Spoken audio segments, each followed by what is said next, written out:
What's up, guys? It's Lou from Unboxtherapy, and today we're taking a look at Halo 4, the limited edition Xbox 360 console, which includes the game. Now, I also picked up a standalone copy of the limited edition. If you guys want me to unbox that as well, make sure to hit the thumbs up button down below, and I'll film that video immediately after this one that just covers the console. So this is the 320 gigabyte version. As you can tell, very nice looking, very different looking. And since it is a limited edition, you're going to want to pick one up soon before they run out. They are still available on Amazon. I dropped a link down in the description, a couple of links down in the description depending on where you're located in the world, but you can still buy this right now. So definitely go check out those links if you're interested in pricing and availability on this model. So as you can tell, there's a number of items included inside the box. Besides the console, you've got a couple of controllers, a bunch of cables, of course your power brick. I'm going to get to the console towards the end of the video, but first let's start out with all of the extras. You've got some paperwork from Microsoft, a quick start guide, some warranty info,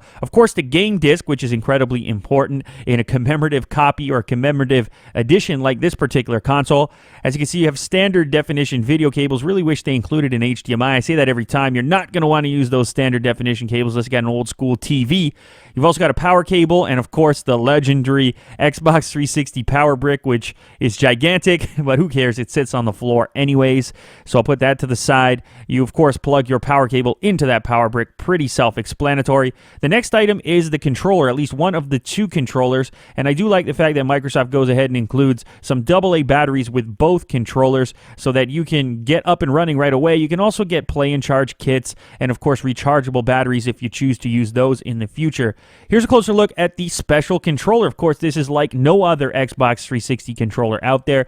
The material is translucent, so you can actually see through the controller to the interior components, and as you can tell, you got some silver lines on there, some blue lines. You, of course, have the new rotatable D-pad as well. I think it's a pretty slick-looking controller for sure. Now, on the front of the device, it's glossy, so it's a glossy kind of clear see-through material, whereas on the back of the device, you're going to get a more matte finish where your actual fingertips rest, which is probably a good thing, and that's also where you're going to install your battery around back. But as you can see, very cool. You can actually see right through the controller to the other side in some cases where there's no components in the way. A very slick design. You can see the Halo 4 logo written down on the bottom of the controller. A very nice little touch without being too in your face, a subtle touch, because you are going to have to use this console for a long time and with other games as well, so it better look slick for the long term, and I believe that this one does.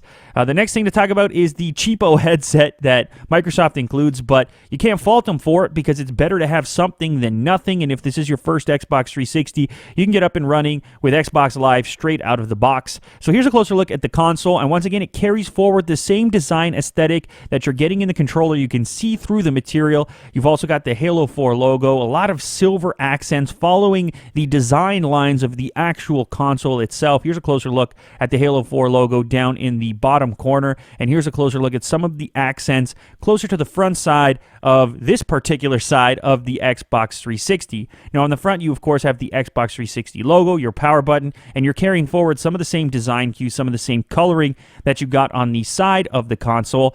You're also going to get two USB ports on the front. This is pretty standard stuff on any Xbox 360 console. They're hidden once again by a translucent door so you can see through it.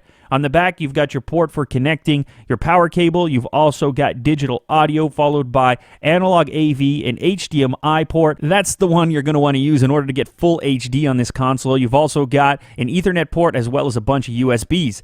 Now, the top and the bottom of the console are pretty much the same. You're going to get a couple of fan grills. The bottom is going to add two rubber feet for the Xbox to rest on.